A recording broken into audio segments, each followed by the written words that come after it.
தமிழக திருத்திய நிதிநிலை அறிக்கை இன்று தாக்கல் செய்யப்பட இருக்கிறது. இது குறித்து விவாதிப்பதற்காக நமது அரங்கிற்கு 2 சிறப்பு விருந்தினர்கள் வருகை தந்திருக்கின்றனர். பொருளாதார வல்லுநர் திரு சோம வள்ளியப்பன், ஓய்வு பெற்ற மூத்த IAS அதிகாரி திரு கிறிஸ்துதாஸ் காந்தி ஆகியோர் இணைந்திருக்கின்றனர். விவாதத்தை தொடரலாம். சார் வணக்கம். முதலாவதா சோம வள்ளியப்பன், உங்கள்கிட்ட இருந்து நான் ஆரம்பிக்கிறேன்.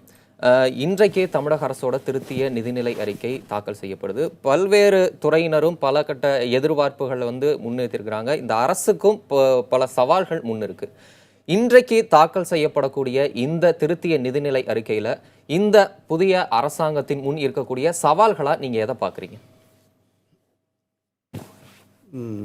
எல்லோருமே எதிர்பார்ப்பது ஒரு கடுமையான சவாலான ஒரு பட்ஜெட்டு. எல்லோரும் இது ஒரு சவாலான பட்ஜெட்டாக இருக்கும் என்று எதிர்பார்க்கிற காரணத்தினாலேயே அவர்கள் ஏதேனும் எதிர்பார்த்தது போலவே அது நிதிநிலை அறிக்கைக்கு அவ்வளவு சாதகமாக இல்லாவிட்டாலும் கூட அதை ஏற்றுக்கொள்கிற சூழ்நிலை வந்துவிடும். ஏனென்றால் இன்றைக்கி எல்லோருமே நன்றாக தெரிந்திருக்கிறது, ஒரு அவேர்னஸ் இருக்கிறது. தமிழ்நாட்டில் அதிகமான வெல்ஃபேர் ஸ்கீம்ஸ் ஏற்கனவே இருந்து வளர்ச்சி திட்டங்களுக்கு பணம் இல்லாமல் ஊதியத்துக்கும் பென்ஷனுக்கும் வளர்ச்சி திட்டங்களுக்குமே பெரும்பகுதியான பணம் போய்கொண்டிருக்கிறது என்பது எல்லோருக்கும் தெரியும். அதுபோக ஒரு கேபிட்டல் எக்ஸ்பெண்டிச்சர் என்பதே ஒரு 17,000 கோடி 15,000 கோடி தான் ஒரு ஆண்டுக்கு செய்கிற ஒரு நிலைமையில் தான் பல ஆண்டுகளாக தமிழகம் இருந்து வருகிறது. அந்த சூழ்நிலையில் தேர்தலை கடந்து வருகிற ஒரு காலகட்டம். அப்போ எல்லா கட்சிகளுமே நிறைய வாக்குறுதிகள் கொடுத்தார்கள். இப்போ வெற்றி பெற்றிருக்கிற கட்சியும் நிறைய வாக்குறுதிகள் கொடுத்திருக்கிறார்கள். அவர்கள் வாக்குறுதிகளை நிறைவேற்ற வேண்டிய ஒரு சூழ்நிலை இருக்கிறது. இந்த சூழ்நிலையில் மேலும் வளர்ச்சி திட்டங்களில் அட் த காஸ்ட் ஆஃப் வளர்ச்சி திட்டங்கள் நிறைய வெல்ஃபேர் திட்டங்களுக்கு இவர்கள் ஒதுக்க வேண்டும். ஒரு கால் கொடுத்த வாக்குறுதிகளை உடனடியாக அவர்கள் நிறைவேற்ற தொடங்கினால் பெரிய நிதிச்சுமை ஏற்படும். 2 விதமாக இவர்கள் இதை செய்யலாம். ஒன்று ஒரு பேருக்கு இப்பொழுது ஆரம்பித்து வைத்துவிட்டு வரும் ஆண்டுகளில் பார்த்து கொள்ளலாம் என்று தள்ளி வைக்கலாம். அப்படி தள்ளி வைக்கிற பட்சத்தில் புதிய நிதிச்சுமைகள் வராது. அல்லது இப்பொழுதே நாங்கள் ஆரம்பித்து விடுகிறோம் என்று ஆரம்பித்து விடலாம். அதனுடைய சான்ஸ் குறைவு என்று நான் நினைக்கிறேன். இப்போதைக்கு ஒரு பெயருக்குத்தான் தொடங்கி வைப்பார்கள். இன்னும் 4 ஆண்டுகள் 5 ஆண்டுகள் இருக்கின்றன, பார்த்து கொள்ளலாம் என்று தள்ளி வைப்பார்கள் என்று நான் நினைக்கிறேன். 2வது, இந்த சம்பள கமிஷன் இப்போது ரெக்கமெண்ட் பண்ணியிருக்கிறத இவர்கள் 2018 நிதியாண்டில் தான் செய்ய போகிறோம் என்று கடந்த இடைக்கால நிதிநிலை அறிக்கையில் அமைச்சர் பன்னீர்செல்வம் சொல்லியிருந்தார். அவர்கள் அதை அப்படித்தான் செய்ய போகிறோம் என்றால் கூக்குரல்கள் எழும். நீங்கள் இப்போயே செய்யுங்க, சென்ட்ரல் கவர்மெண்ட் செய்துவிட்டால் உடனே செய்யுங்கள் என்று சொல்வார்கள். ஆனால் தள்ளி வைக்கிற ஒரு அரசாங்கம், இவர்களுக்கு அந்த ஒரு பலம் இருக்கிறது, இவர்கள் அதை தள்ளி வைக்கலாம். ஆக இந்த 2ஐயும் பார்க்குறோம். வெல்ஃபேர் ஸ்கீம்ஸ்க்கு இவங்க எவ்வளோ அலோகேட் பண்ண போகிறாங்க, இவங்க அந்த பே கமிஷன் இதை என்ன பண்ண போகிறாங்க, இது 2ஐயும் பொறுத்து இந்த நிலையில் இருக்கே அமையும். நல்லது. திரு கிறிஸ்துதாஸ் காந்தி, பல ஆண்டு அனுபவம் உங்களுக்கு இருக்குது. இப்போ இன்றைக்கு புதிய அரசாங்கம் தன்னுடைய முதல் பட்ஜெட்டை தாக்கல் செய்து பொதுவாக ஒரு டாக் இருக்குது. என்னென்னா, முதல் பட்ஜெட் புதிய அரசாங்கம் தாக்கல் செய்கிறதுனால இது ஒரு வரியில்லாத பட்ஜெட், மக்களை கவரக்கூடிய பட்ஜெட்டாக இது அமையும் அப்படின்ற ஒரு பொதுவான ஒரு கருத்து நிலவுது. இதை நீங்கள் எப்படி பார்க்குறீங்க? நான் இதுக்கு முன்னால் இந்த பட்ஜெட்டு தயாரிப்பது பற்றியான சில பொது விஷயங்களை சொல்லலாம் அப்படின்னு நினைக்கிறேன். இதில் நான் இந்த அரசுக்குள்ளே இருந்து 35 ஆண்டுகளாக பார்த்ததில் இந்த பட்ஜெட் என்பதை ரொம்ப ரகசிய ஆவணமாக தயாரிப்பது ஏன் என்பது எனக்கு சரியாக விளங்கலை. இது மக்களுக்கான நான் ஒரு நிதியை செலவு பண்ண போகிறேன், மக்களுக்கான நிதியை கொண்டு மக்களுக்கான திட்டங்களை போட போகிறேன் என்னும் பொழுது மக்களுக்கு நான் என்ன திட்டத்தை நான் செய்ய போகிறேன் என்பதை மக்களிடம் கேட்டு, அல்லது அவர்களுக்கு என்ன தேவை என்பதை அவர்களிடமிருந்து கேட்டு நான் செய்யணும்.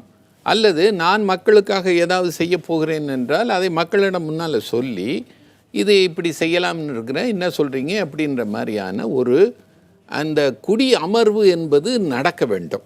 அது இதை சிவில் சொசைட்டி டிஸ்கஷன் என்று சொல்கிறார்கள். இது அறவே நடப்பதில்லை இந்த டெமோக்ராட்டிக் ரிப்பப்ளிக்கில். இது டெமோக்ரஸி மட்டுமில்லை, இது ரிப்பப்ளிக்கும் கூட. டெமோக்ரஸி என்பது the voice of the majority, republic என்பது the voice of the people. இது எல்லா மக்களினுடைய இதையும் கேட்கணும். இதை கேட்பதற்கு இந்த பட்ஜெட் தயாரிப்பதற்கு முன்னால் எம்எல்ஏக்கள் இருக்கிறாங்க, நம்ம தான் தேர்ந்தெடுத்து அனுப்புகிறோம். அந்த எம்எல்ஏக்கள் மூலமாக இன்னென்ன திட்டங்களை நாங்கள் அறிவிக்க போகிறோம், இதை நீங்கள் மக்களிடத்தில் போய் எடுத்து சொல்லி அவர்கள் கருத்தை அறிந்து வாருங்கள் அப்படின்னு இந்த சட்டமன்றத்தில் பட்ஜெட் நடக்கிறதுக்கு முன்னால் எம்எல்ஏ தொகுதிகளில் ஒரு குடியமர்வு மாதிரி எல்லா எம்எல்ஏக்களும் நடத்தலாம்ல, எல்லாருக்கும் தெரியுமில்ல. என்னமோ ஒரு ரகசியம், ஒரு புது படம் ரிலீஸ் ஆகிற மாதிரி, கபாலி ரிலீஸ் ஆக போகுது, அது ஜெயிக்குமா ஜெயிக்காதான்ற மாதிரி, பட்ஜெட் ரிலீஸ் ஆக போகுது, ஜெயிக்குமா ஜெயிக்காதா, வருமா வராதா, இது என்ன என்பது எனக்கு ஒரு ஒரு ஒரு ஒரு ஒரு குடியாட்சியினுடைய குடிமகனாக இருக்கிற எனக்கு விளங்கவில்லை. அப்புறம் இதில் புதிய பட்ஜெட்டு அப்படின்பதாக நான் எதுவும் பார்க்கல. 1947 இப்போ இருக்கிற பட்ஜெட் வரைக்கும் ஒரே மாதிரி தான் இருக்குது. இதே மாதிரி எனக்கு வருவாய் குறைவு, அதனால் நான் ஒரு டெஃபிசிட் பட்ஜெட் போடுறேன் அப்படின்ற நிலைமை திரும்ப திரும்ப வருது. 1947 அது 4 கோடியாக இருந்திருக்கலாம், இப்போ அது 10,000 கோடின்றாங்க. இந்த ஒரு நிலை ஏன் வருகிறது, இதை ஏன் மாற்ற முடிவதில்லை அப்படி என்பது எனக்கு விளங்கலை. 9,000 கோடி இந்த பட்ஜெட் தாக்கல் செய்யப்படுறதுல உள்ள குறைபாடுகளை சொல்லிட்டீங்க. இதற்குண்டான தீர்வையும் ஒரு சிறிய இடைவேளைக்கு பின்னாடி நம்ம பேசலாம். சிறப்பு நேரலை தொடர்கிறது. திரு சோமவள்ளியப்பன், இப்போ இந்த செய்தி தொகுப்புல தமிழக தொழில்துறை அவ்வளோ சிறப்பானதா இல்லை, கொஞ்சம் நிதி நிலைமை பின்தங்கிய நிலைமையில தான் இருக்கு. இதற்குண்டான தீர்வுகளையும் அவங்க முன் வச்சிருக்கிறாங்க. இந்த துறையில நம்ம வருவாயை பெருக்கிறதுக்கு என்ன விதமான திட்டங்களை தமிழக அரசு மேற்கொள்ளலாம்? அதாவது தமிழகம் இப்போதைக்கு இந்தியாவில் இருக்கிற நிலை என்ன என்பது ஒன்று. தமிழகம் இப்போது வருங்காலத்தில் எப்படி இருக்கும் அல்லது இருக்கிற நிலையை தக்க வைத்து கொள்ளுமா என்பது ரெண்டாவது பகுதி. முதல் பகுதியை பார்த்தா நாம் எப்போதுமே இந்தியாவில் ஒரு தொழிலில் முன்னேறிய மாநிலமாக இருக்கிறோம். நகர்ப்புறமாக்குதல், அதற்கு பிறகு தொழில் வளர்ச்சி இருக்கிறது. பல உதிரி பாகங்கள், ஆட்டோ உதிரி பாகங்கள் போன்ற முக்கிய ஏற்றுமதி பொருட்கள் அல்லது பெரிய வியாபார வாய்ப்பு இருக்கிற பொருட்களில் முன்னணியில் இருக்கிறது என்று பல விஷயங்களில் தமிழகம் முன்னாடி இருக்குது. இந்தியாவிலேயே முழுக்க மின்மயமாக்கப்பட்ட ஊர்கள், கிராமங்கள்னால் இந்தியா தான். ஆல் இண்டியா ஆவரேஜாக 84% தான் எலக்ட்ரிஃபிகேஷன். ஸோ எல்லாவற்றிலுமே முனைப்பாக இருக்கிற ஒரு மாநிலம். அதனால் இங்கே அவேர்னஸும் கூட, எதிர்பார்ப்புகளும் கூட. அந்த ஒரு சூழ்நிலையை நம்ம புரிந்து கொள்ள வேண்டும். அதே போல் இங்கே இருக்கிற இந்த தொழில் நிறுவனங்கள் நிறைய கேட்கறதுக்கான நியாயங்கள் இருக்கின்றன. மேலும் வளர வேண்டும், நாம் விட்டுவிடக்கூடாது என்பது. இந்த சூழ்நிலையில் இப்போதைக்கு தமிழகம் மக்களுக்கு செய்ய நினைக்கிற, தமிழக அரசு செய்ய நினைக்கிற எல்லா வெல்ஃபேர் திட்டங்களும் செய்வதற்கான சாத்தியம் இருக்கிறது. போதிய வருமானம் இருந்தால். போதிய வருமானம் வேண்டுமென்றால் வரி வருமானம் அதிகமாக வேண்டும். வரி வருமானம் அதிகமாக வேண்டுமென்றால் தமிழ்நாட்டிலேருந்து உற்பத்தி ஆகிற பொருட்கள் எண்ணிக்கை அதிகமாகணும், அதனுடைய மதிப்பு அதிகமாக வேண்டும், இங்கே வேலைவாய்ப்பு அதிகமாக வேண்டும், விவசாயம் அதிகரிக்க வேண்டும். இந்த அரசாங்கம் அவர்கள்ட்ட இருக்கிற கொஞ்சம் பணத்தை, ஏன்னா அதிகமாக இவர்கள் சம்பளத்திற்கும் வெல்ஃபேருக்கும் செலவு செய்ததுனா இருக்கிற பணத்தை மிக திறமையாக கட்டமைப்புகளை உருவாக்குவதிலையும் கட்டமைப்புகளை மேம்படுத்துவதிலையும் தொடர்ந்து செலவழித்து கொண்டிருந்தாலே போதும். இவர்களே எல்லாம் உற்பத்தி செய்ய வேண்டும் என்பதில்லை. இன்னொரு புள்ளி விவரம் சொல்லுகிறது, தமிழகத்தில் இன்வெஸ்ட்மெண்ட் என்று பார்த்தால் அரசாங்கத்தினுடைய இன்வெஸ்ட்மெண்ட் தான் அதிகமாக இருக்குது தனியார் இன்வெஸ்ட்மெண்ட்டை விட. ஆக தனியார் இன்வெஸ்ட்மெண்ட்டை அதிக அளவுக்கு ஈர்க்கிற அளவுக்கு நாம் இந்த சிங்கிள் விண்டோ கிளியரன்ஸு, நீங்கள் வந்தால் இங்கே சுலபமாக செய்யலாம், சுலபமாக சந்திக்கலாம், ஒப்புதல்கள் பெறலாம், உங்களுக்கு நாங்கள் ஒத்துழைப்பு கொடுப்போம், இங்கே தொழில் தொடங்குங்கள் என்கிற ஒரு கோஷங்களை தாண்டி நடைமுறையில் இவற்றை சிறப்பாக செய்கிற போது தனியாரிடம் ஏகப்பட்ட முதலீடுகள் இருக்கின்றன.